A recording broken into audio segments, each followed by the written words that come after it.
Terima kasih Anda masih bersama kami dalam Sapa Indonesia Pagi. Saudara Menko Bidang Pembangunan Manusia dan Kebudayaan Pratikno merespon kasus dugaan bullying pada mahasiswa Universitas Udayana, Timothy Anugrah Saputra.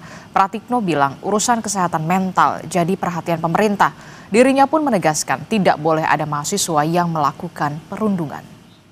Pak Pratik, soal bullying yang di Universitas Udayana kan itu menambah kasus sebenarnya, itu gimana sih dari pemerintah? Kita concern sekali dengan kesehatan, bukan hanya kalau kesehatan itu kan kesehatan fisik, kesehatan mental, kesehatan sosial, tiga-tiganya perlu kita kawal. Ucapan duka cita dan untayan doa atas tewasnya Timothy Anugrah Saputra, mahasiswa Udayana, Bali, terus mengalir dari rekan sesama mahasiswa. Di mata rekannya, sosok Timothy dikenal sebagai pribadi yang baik dan pintar. Saya merasa turut prihatin kepada dia karena tidak yang seharusnya bisa menyelesaikan itu, tapi dunia tidak terlalu baik kepada Timothy, jadi saya berduka untuk beliau. Polisi masih terus menyelidiki penyebab pasti kematian Timothy. Polisi telah memeriksa rekaman kamera CCTV dan 19 saksi mulai dari rekan sesama mahasiswa hingga dosen. Kalau untuk jatuh terpleset tidak ya, karena kan di sana itu tempat duduk, kemudian ada pagar balkon ya, begitu tuh. Jadi lebih memungkinkan itu korban itu naik kemudian jatuh seperti itu. Sementara pihak Universitas Udayana Denpasar, Bali menegaskan kematian Timothy bukan faktor tekanan skripsi. Pihaknya juga menyebut ucapan nirempati terhadap korban dilakukan setelah kematian almarhum. Namun pihak kampus akan tetap menindak dan memberi sanksi kepada mahasiswa jika terbukti melakukan perundungan. Jika ada terjadi kasus perundungan dan juga pelanggaran etika, itu bisa berkaca dari kasus yang sebelumnya adalah dikeluarkan dari universitas jika memang betul terbukti. Pihak Universitas Udayana juga menjatuhkan sanksi berupa pemberian nilai buruk kepada mahasiswa pemberi komentar nirempati. Pihak kampus juga membentuk Satgas Pencegahan dan Penanganan Kekerasan di Perguruan Tinggi (PPKT) guna mengusut kasus ini. Mahasiswa jurusan Sosiologi Universitas Udayana, Timothy, ditemukan tewas terjatuh dari lantai 4 Gedung Visip Universitas Udayana Denpasar, Bali pada 15 Oktober lalu. Nandang Astika, Kompas TV, Denpasar, Bali.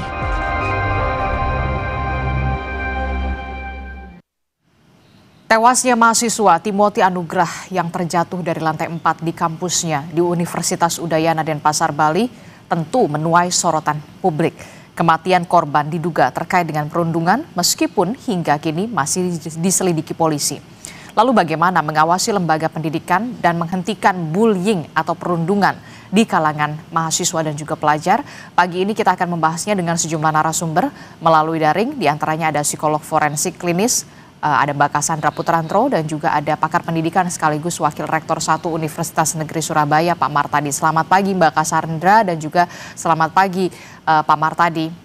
Selamat pagi Mbak Adisti, selamat pagi Mbak Cassandra. Selamat pagi Pak Martadi. Iya, tentu kita sangat miris sekali dengan yang terjadi dan menimpa dari almarhum Timothy dan juga keluarganya. Pastinya ini menjadi bisa dikatakan tekanan berat juga, dan kita turut berduka cita apa yang terjadi terhadap Timothy ini. Nah, saya mau ke Pak Martadi dulu. Pak Martadi, Anda melihat kasus tewasnya mahasiswa Universitas Udayana dari kacamata dunia pendidikan, seperti apa ini sebenarnya fenomena semacam ini? Perundungan masih terjadi, bullying masih terjadi, apalagi di dunia pendidikan. Ya, tentu yang pertama kita patut menyampaikan duka cita yang mendalam atas meninggalnya anak kita ya, Timothy ya, mahasiswa semester 6 Udayana yang jatuh dari lantai 4. Dan tentu kita harus memberikan empati ya atas kasus ini, bukan kemudian kita memberikan sikap yang tidak perspektif terhadap kejadian ini. Yang kedua, kita memang melihat bahwa saat ini di kampus ada potensi bahwa mahasiswa stres, kemudian kesehatan mental itu menjadi isu penting yang harus kita perhatikan. Nah, kalau dicermati, memang kasusnya bukan karena perundungan saja, ya, tetapi ada banyak aspek yang menyebabkan kenapa anak kemudian stres. Satu, memang masalah akademik, ya, tekanan tugas-tugas yang begitu banyak, praktikum yang luar biasa padat, kemudian hubungan dengan dosen itu seringkali kemudian membuat mahasiswa ini tertekan, ya, berpotensi untuk menjadi stres. Lalu kemudian juga ada hubungan sosial yang tadi kita sebut. Ada perundungan, kemudian ada tindak kekerasan antar teman dan sebagainya. Seringkali mahasiswa kita antar teman itu memberikan tindakan perundungan yang membuat, ya, temannya terkucil, kemudian jadi stres dan seterusnya. Tetapi juga persoalan personal, ya, kesehatan diri, pola hidup yang seringkali tidak sehat, ya. Sering begadang malam, kemudian ada hubungan dengan teman atau orang dekat yang kemudian bermasalah, dan semua itu memang berpotensi untuk menyebabkan mahasiswa stres. Oleh sebab itu memang di kampus perlu ada sistem yang lebih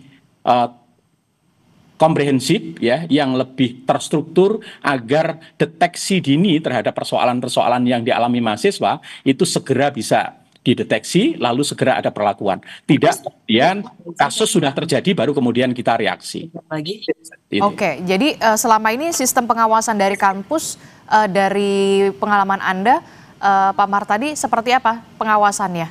Nah, selama ini kan sudah ada Permendikbudristekdikti, ya, nomor 46 tahun 2003 tentang PPKSP. Jadi setiap perguruan tinggi harus membentuk namanya Satgas, ya, pencegahan dan penanganan kekerasan di lingkungan satuan pendidikan, di lingkungan perguruan tinggi. Artinya kalau Satgas ini sudah dibentuk, kemudian berperan secara maksimal, maka potensi-potensi stres, potensi-potensi terjadinya tindak kekerasan antara mahasiswa itu bisa dideteksi dari awal, sehingga tidak kemudian ketahuan setelah mahasiswa itu mengalami stres dan sudah melakukan tindakan yang menimbulkan korban jiwa. Sesungguhnya itu dapat lagi. Oke, kalau dari Mbak Cassandra sendiri, dari perspektif Anda, Mbak Cassandra, benarkah salah satu faktornya adalah karena stres, beban tugas kuliah mungkin, kemudian juga ada tekanan juga dari luar, dari hubungan pertemanan. Apakah ini juga bisa menjadi faktor atau seperti apa Mbak Cassandra melihatnya dari kasus Timothy ini?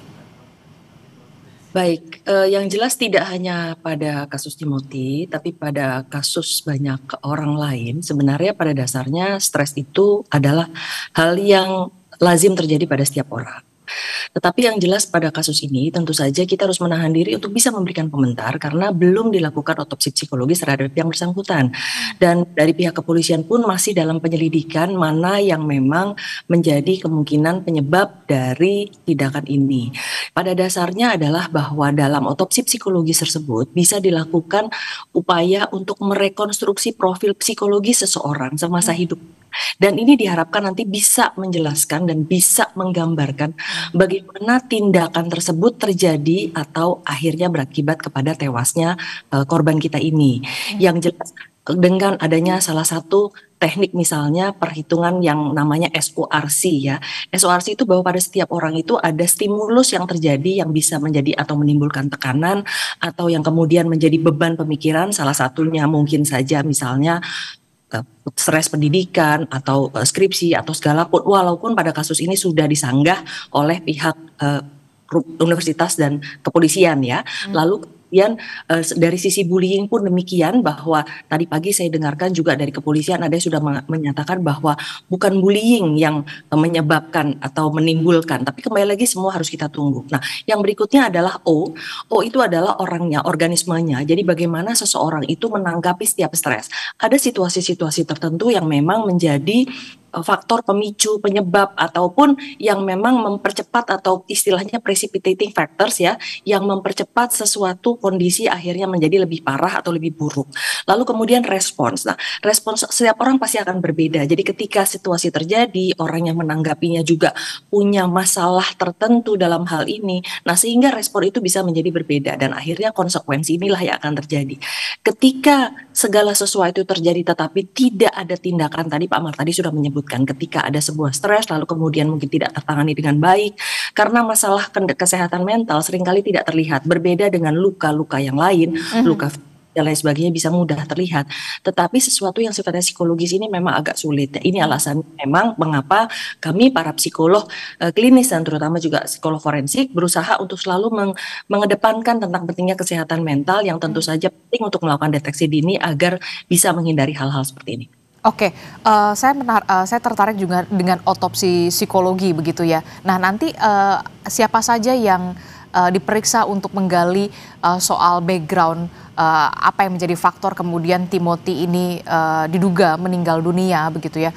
Termasuk juga yang kemarin ramai adalah soal respon dari teman-teman Timothy sesama satu kampus mereka begitu ya, yang saya cukup miris begitu, nir etika, nir empati. Apakah ini juga bisa menjadi salah satu bukti bahwa memang Timothy ini korban dari perundungan?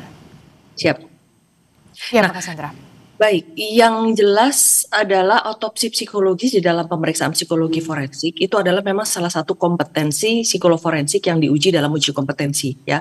Nah, apa saja yang menjadi bahan-bahan analisa, segala bentuk data kolateral yang memang bisa tersedia, mulai dari visum, lalu kemudian pemeriksaan terhadap saksi, pemeriksaan terhadap keluarga, pemeriksaan terhadap data-data mungkin bukti digital ataupun mungkin keterangan orang-orang terdekat, lalu kemudian siapapun yang misalnya bisa memberikan keterangan yang pada hari itu atau beberapa hari sebelum kejadian ataupun dari masa kecil sekalipun. Jadi semua data itu tentu akan diolah bersama dan akhirnya bisa menghasilkan hasil otopsi psikologis tersebut. Nah, kemudian apakah sebuah tindak atau respons bullying itu terjadi sebelum atau sesudah atau selama, itu tentu harus dibuktikan. Yang jelas apakah tindakan tersebut memang disebabkan karena bullying atau apakah bullying ini terjadi setelahnya, tentu saja itu yang nanti akan menunggu hasil dari pemeriksaan dari kepolisian.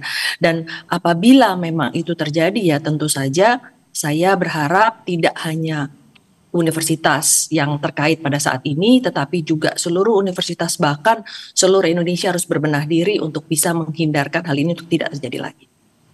Oke, Mbak Cassandra, ini apakah ada tanda-tanda umum yang sebenarnya bisa kita kenali begitu ya, keluarga dalam lingkup yang paling dekat, kemudian sahabat, bahwa seseorang ini sedang atau sudah jadi korban bullying atau korban perundungan, Mbak Cassandra?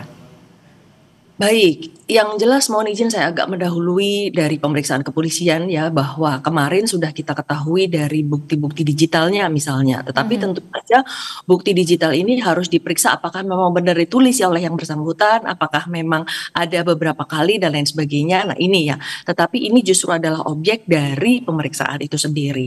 Apakah memang ada keinginan untuk berteman gitu ya, bahwa bullying yang tadi kita ketahui setelah kematian adalah bullying secara verbal yang dituliskan secara teks. Tapi apakah sebelumnya ada juga bullying secara sosial? Jadi mengecilkan, tidak ingin berteman dan lain sebagainya. Nah ini yang justru harus dicari dan dibuktikan bahwa apabila memang itu terjadi ya berarti memang ada bullying gitu, dan bullying ini memang terkait dengan tindakan atau menghilangkan nyawa diri sendiri ini tadi gitu. Tetapi kembali lagi apabila ditemukan bukti-bukti lain, ya apakah misalnya memang tadi ada istilah stimulusnya, ada situasinya, kemudian apakah ada orangnya, apakah dari sisi Timothy sendiri memang ada karakteristik-karakteristik khusus yang memang membuatnya menjadi sangat rentan ya. Jadi apabila memang ada depresi atau tidak, atau mungkin ada keterbatasan kapasitas sosial dan lain sebagainya. Nah itu semua yang harus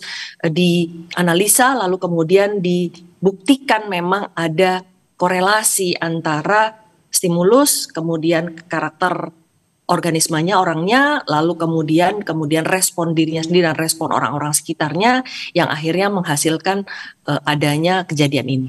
Oke, saya ke Pak Martadi. Pak Martadi, bagaimana kemudian peran kampus bisa dilakukan di kasus ini? Karena kita tahu lingkungan kampus yang seharusnya jadi tempat intelektual dan juga terbuka, apakah ini juga ada kaitannya soal senioritas atau sistem organisasi kemahasiswaan yang kemudian juga harus dikontrol atau seperti apa?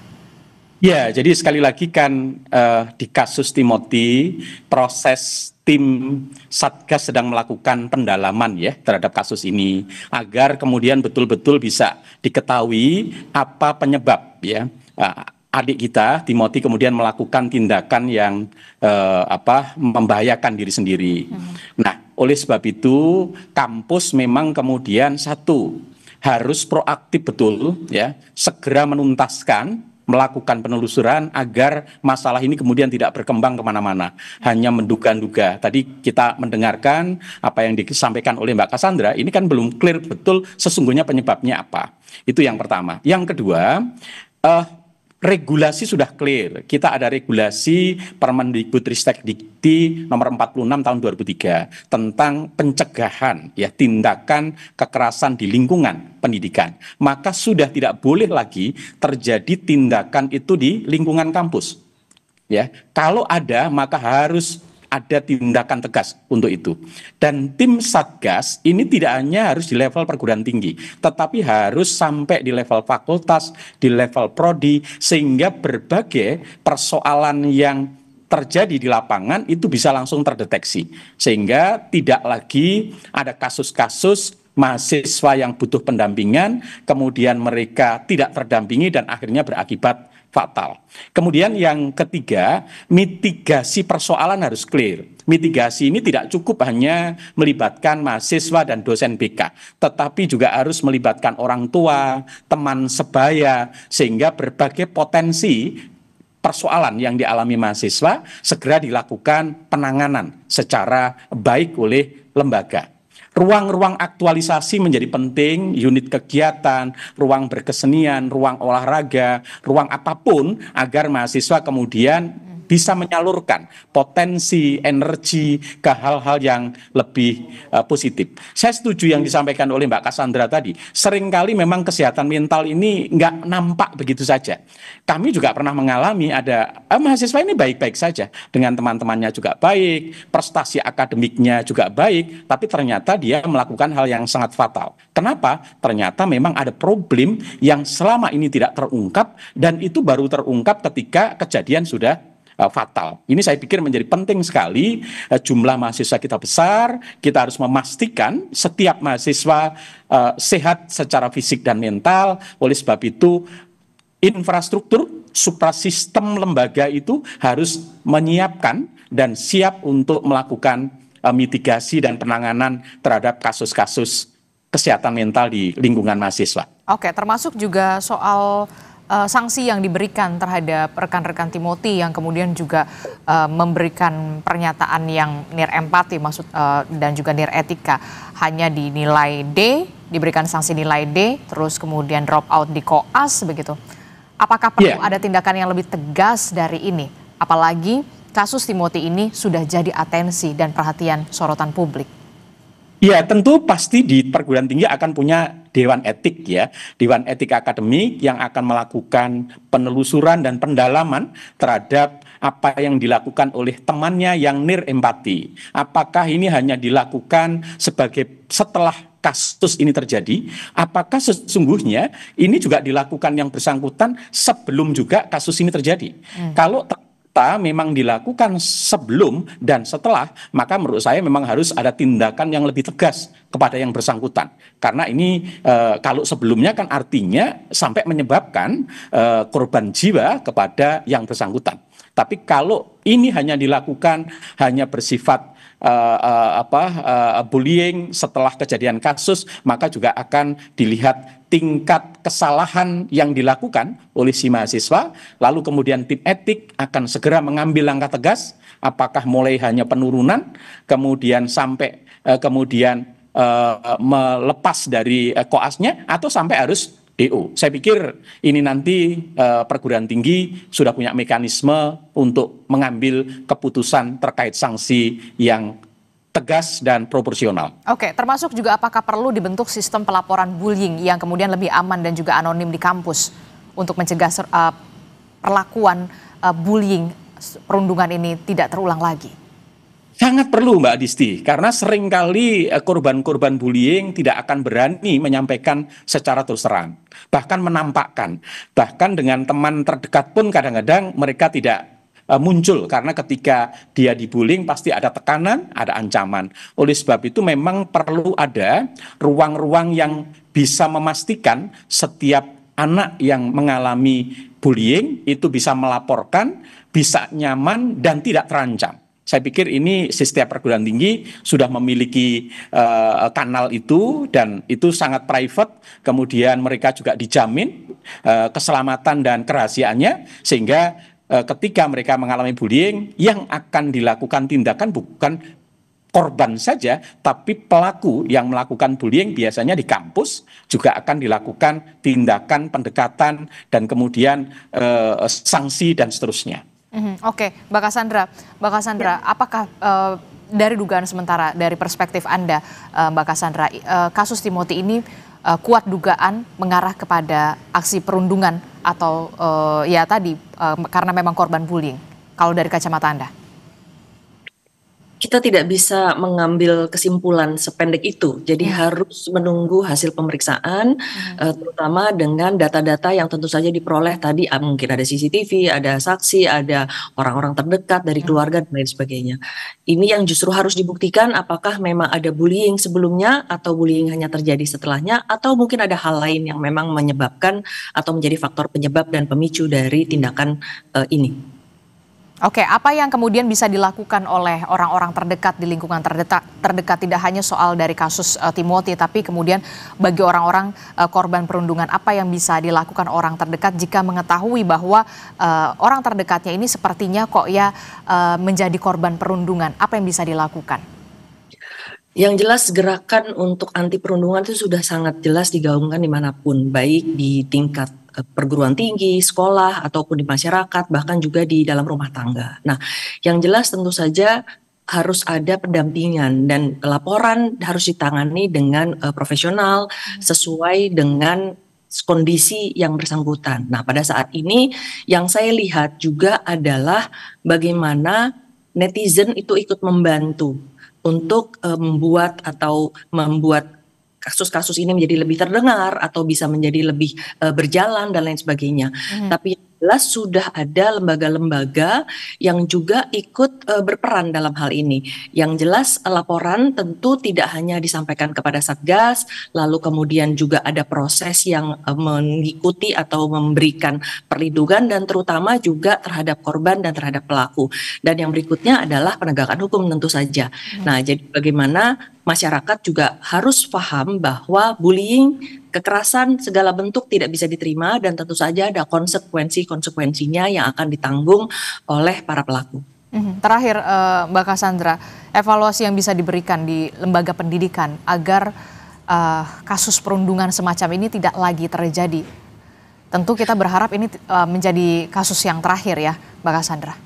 Betul, yang jelas tentu mencegah lebih baik daripada mengobati. Jadi yang jelas tentu saja sekarang kita semua harus meningkatkan kembali karena sejak turunnya Permendikbudristek tentang anti kekerasan tersebut dan sudah disikapi dengan baik untuk pembentukan Satgas, tetapi tentu saja kembali lagi bahwa di dalam prosesnya sekali lagi ketika mungkin laporan tidak disampaikan, mungkin proses penanganannya mungkin akhirnya menjadi tidak maksimal dan lain sebagainya. Nah, sekarang ini adalah satu-satunya kesempatan untuk bisa meningkatkan kembali dan yang jelas tentu saja harus ada proses deteksi dini dan bagaimana perhatian terhadap kesehatan mental itu bisa menjadi lebih tinggi saat ini karena ini juga terkait dengan kondisi ketidaksehatan mental masyarakat Indonesia yang tadi kita sampaikan sebagai karakter seseorang yang dalam menghadapi situasi-situasi yang sulit. Nah, tentu saja ini harus kita tingkatkan. Oke, terakhir poin kritis Anda terkait dengan kesehatan mental tidak hanya di lembaga pendidikan tapi secara umum supaya praktik-praktik atau aksi-aksi perundungan ini tidak lagi terjadi? Ya, yang jelas mungkin kita juga perlu adanya hotline ya, karena ketika semua mekanisme sudah dijalankan, tapi mungkin juga ada kesulitan karena yang saya ketahui juga pada banyak kasus ketika muncul sebuah laporan, lalu kemudian yang lainnya bisa lebih galak gitu ya, jadi akhirnya ada kesulitan. Nah, di sini tentu penting adanya tim assessment untuk menilai, dan mediasi itu tidak sekedar hanya untuk damai begitu, tetapi harus ada memastikan bahwa sebuah tindakan itu tidak dilakukan lagi, lalu kemudian juga jangan sampai luka psikologis yang muncul itu tidak tertangani dengan baik. Nah, dalam hal ini adanya hotline yang sehingga harus ada perhatian terhadap pengawasan dari pelaku-pelaku atau orang-orang yang bertanggung jawab terhadap penerimaan laporan, penanganan laporan, dan yang paling penting adalah bahwa korban harus ditangani dengan baik. Oke, stop perundungan dari sekarang sudah ini benar-benar harus dihentikan sekarang juga. Terakhir Pak Martadi, poin kritis Anda seperti apa yang ingin Anda sampaikan terkait dengan kasus ini? Ya, kasus ini adalah menjadi salah satu refleksi penting buat dunia pendidikan. Dunia pendidikan adalah dunia yang mengajarkan nilai-nilai kebaikan dan memuliakan manusia. Oleh sebab itu, tindakan-tindakan semacam ini tidak boleh terjadi lagi di dunia pendidikan. Dan kita perlu lebih proaktif untuk menyiapkan, mendampingi para mahasiswa agar potensi kesehatan mental yang terjadi di mahasiswa segera bisa terdeteksi dari awal, lalu segera tertangani dengan baik. Kita tidak boleh lagi juga menoleransi tindakan-tindakan perundungan, kekerasan, bullying di kampus. Karena ini adalah lembaga pendidikan, lembaga yang mengedepankan nilai-nilai etik dan nilai-nilai yang baik. Saya pikir ini menjadi bahan refleksi kita semua, menjadi bahan untuk kita melakukan, mengevaluasi kembali berbagai program yang selama ini sudah kita lakukan, sehingga ke depan menjadi pelajaran penting buat perguruan tinggi lain, dan kita harus memastikan ke depan tidak lagi terjadi kasus-kasus semacam ini dimanapun lembaga pendidikan berada. Saya kira itu, Mbak Adisti. Oke, termasuk juga sanksi tegas bagi pelaku bullying ya, itu yang penting juga supaya memberikan efek jerah. Terima kasih pakar pendidikan sekaligus Wakil Rektor 1 Universitas Negeri Surabaya, Pak Martadi, dan juga ada psikolog forensik klinis Mbak Cassandra Putranto juga telah memberikan perspektifnya kepada kami semua. Terima kasih. Assalamualaikum, sehat selalu. Selamat pagi. Assalamualaikum warahmatullahi wabarakatuh. Selamat pagi semuanya. Salam hormat Pak Martadi.